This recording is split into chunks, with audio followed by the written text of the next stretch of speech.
Hola, ¿qué tal? Mi nombre es Julia Verónica Estrada Trejo y en este video quiero compartir lo que aprendí sobre la unidad uno y la unidad 2 de teorías y sistemas de la psicología. Al principio, cuando comencé a leer estos temas, sentí que había muchísima información, nombres de autores, teorías, fechas y conceptos que parecían no tener conexión, pero poco a poco me di cuenta de que detrás de cada teoría hay una forma distinta de entender al ser humano. Y eso fue lo que más me atrapó. Empecé a mirar la psicología no como algo únicamente académico, sino como una parte de conocerme a mí misma. Cada corriente me hizo pensar en mis propias emociones, mis reacciones, mis pensamientos y en cómo ha llegado a ser la persona que soy hoy. Y fue ahí donde comprendí que no se trataba solo de memorizar teorías, sino de encontrar reflejada en ellas, porque al final la psicología habla de nosotros porque sentimos, porque pensamos lo que sentimos, lo que pensamos, de qué, de por qué actuamos de ciertas maneras. Y como nuestra experiencia va formando lo que somos, mi intención en este video no es simplemente explicar el contenido, sino compartirlo, lo que significó para mí y cómo lo conecté con mi propia vida y mi forma de ver el mundo. El nacimiento de la psicología.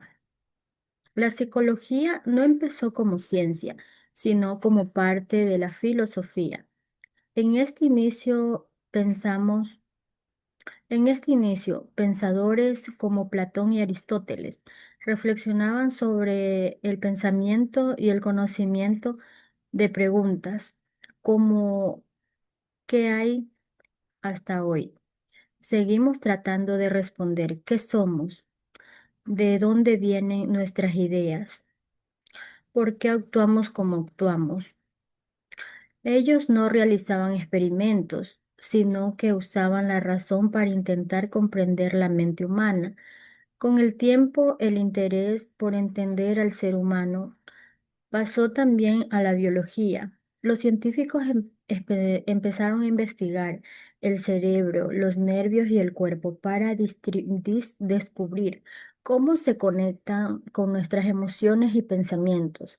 Este cambio marcó un paso importante, ya que se trataba solo de imaginar, sino de observar y medir.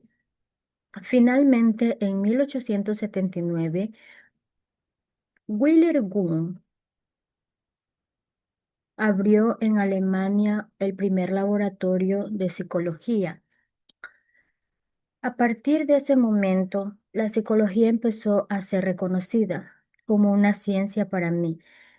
Eso simboliza el momento en que los seres humanos decidimos intentar medir lo invisible, la mente, lo que sentimos, los sentimientos, los sueños, y eso me parece profundamente hermoso, porque muestra nuestros deseos de entendernos a nosotros mismos.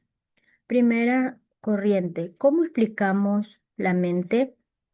El estructuralismo. Desarmemos la mente. Cook y Titchener creían que para entender la mente había que analizarla por partes, pero ¿quién desarma una máquina para ver cómo funciona? Ellos buscaban descubrir los elementos básicos de la conciencia. Sensaciones, emociones y pensamientos eran una visión analítica, como casi como si cada emoción se pudiera descomponer en piezas.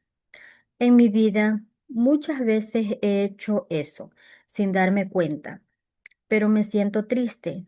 Trato de analizar por qué.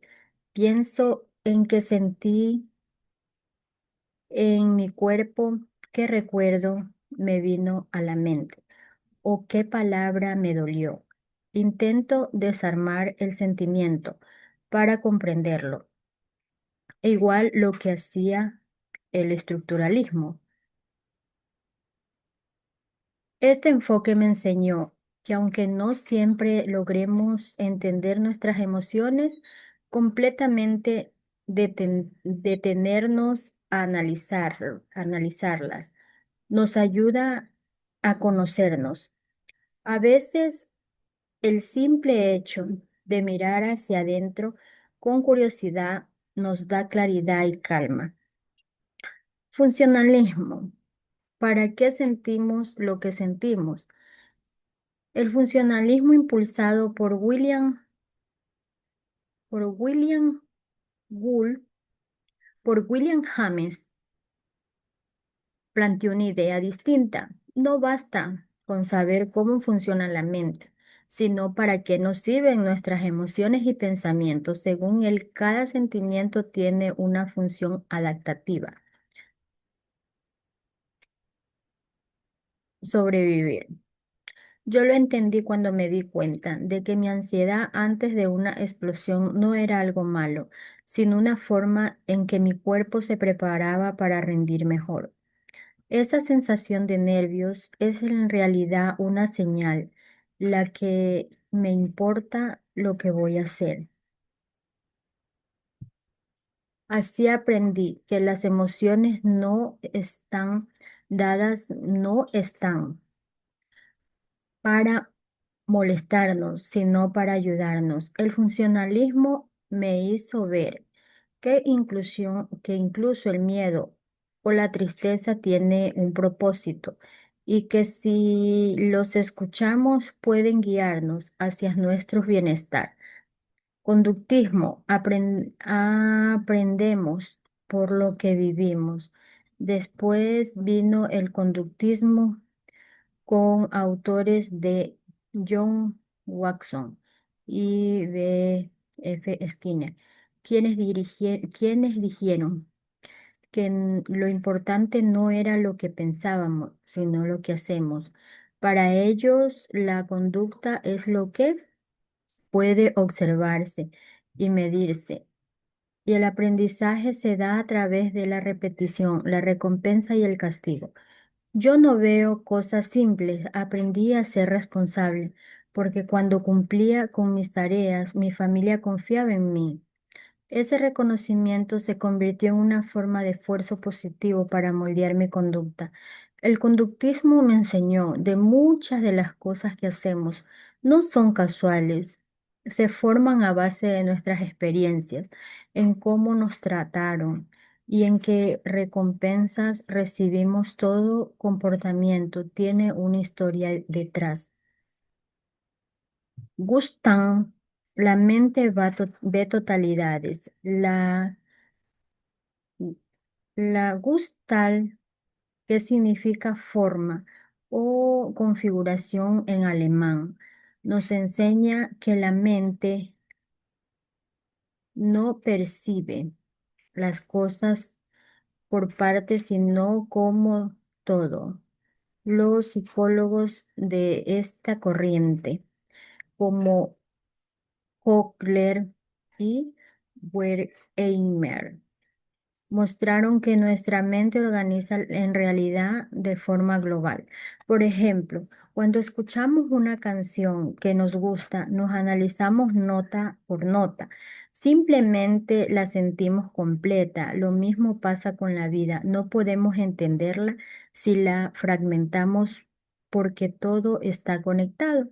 Esta idea me marcó mucho porque me ayudó a entender que no todo se debe analizar. Hay momentos, emociones y personas que solo deben vivirse. La mente y el corazón a veces comprenden más cuando dejan de dividir.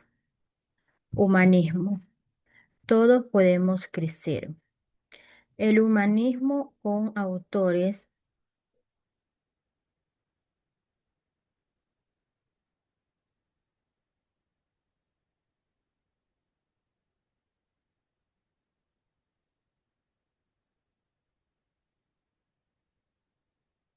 El humanismo con autores Carl Roger y Abraham Maslow, surgen como una corriente optimista y es esperanzadora. Ellos creían que todo el ser humano tiene la capacidad de crecer, sanar y alcanzar su máximo potencial.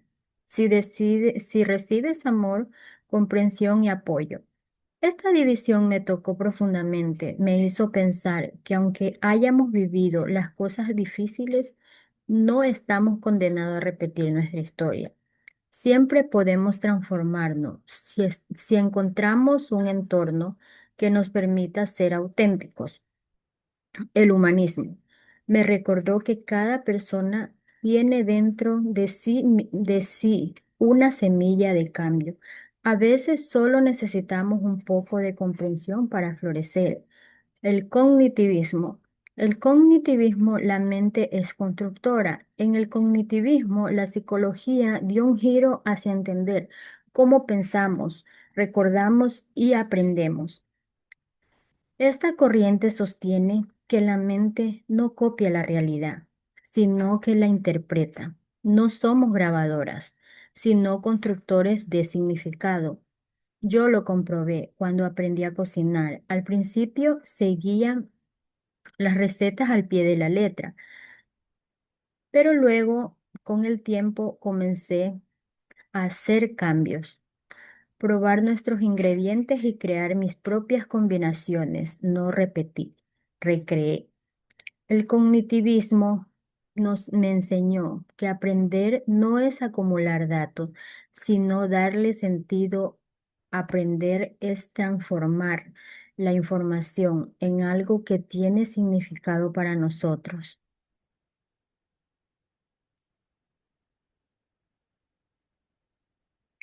¿Hasta qué punto la psicología había explicado cómo observamos, cómo aprendemos y cómo sentimos?